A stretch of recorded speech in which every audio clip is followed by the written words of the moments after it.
নমস্কার, আমি বনলতা। আমার চ্যানেলের নতুন আরেকটি ভিডিওতে আপনাদের সবাইকে স্বাগত জানাই।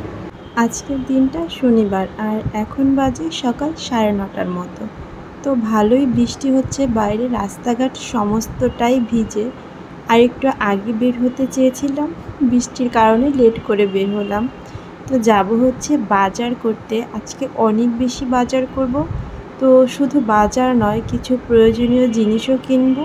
আর মাধুর্য নাকি পাঞ্চিং ব্যাগ কিনবে, তো সেটাও কিনতে যাব। আমার জন্য একটা ইয়োগা ম্যাট লাগবে, সেটাও কিনতে যাব। তো এই নিয়ে অনেক কিছু কেনাকাটা করব আজকে। এখন চলে আসছি স্টেডিয়ামের সামনে। তো স্টেডিয়ামের 2 নাম্বার গেটের এই যে একটা গলি, তো এই গলিতে একটু সামনে যেতেই হচ্ছে এই যে গোবিন্দ হোটেল অ্যান্ড রেস্টুরেন্ট। এটা হচ্ছে সম্পূর্ণ নিরামিষ একটা রেস্টুরেন্ট। তো এখানে সমস্ত খাবার দাবারই নিরামিষ। যারা খান তারা এখানে আসতে পারেন।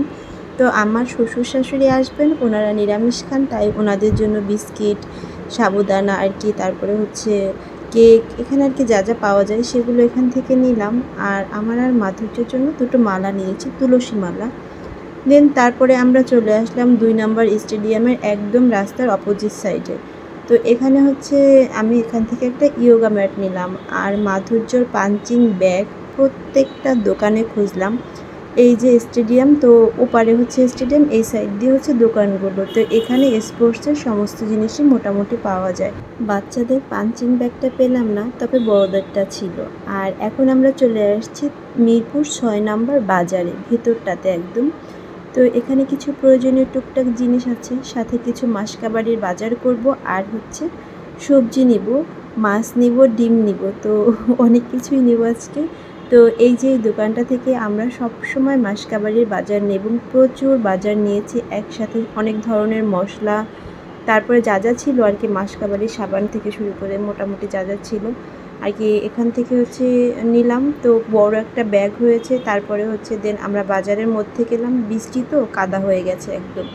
আমরা কিন্তু প্রচুর সবজি খাই, মাছের থেকে সবজিটাই বেশি খাই। ইভেন আমরা ভাতের থেকেও সবজিটা বেশি খাই। আর এজন্য আমাদের সবজিটা লাগেও বেশি। মানে আমি যদি 1000 টাকার সবজি আজকে নেই, তাহলে 2 দিনের মধ্যেই সেই সবজি শেষ। মানে এতটা পরিমাণ সবজি খাই। এমন একটা সময় ছিল যখন সবজি আমি মুখেই তুলতাম না, ইভেন আলু পর্যন্ত খেতাম না। মানে এতটা আর কি ছিলাম বিয়ের আগে বিশেষ করে। আর এখন খাই না এমন কোনো সবজি নাই। তো এই তো বাসায় চলে আসছি। আর এই যে দেখেন, প্রচুর বাজার করেছি, কত বাজার করেছি। এর মধ্যে কিন্তু মাছ আর ডিম নাই, এটা মাধুর্যর বাবাকে নিয়ে আসবে।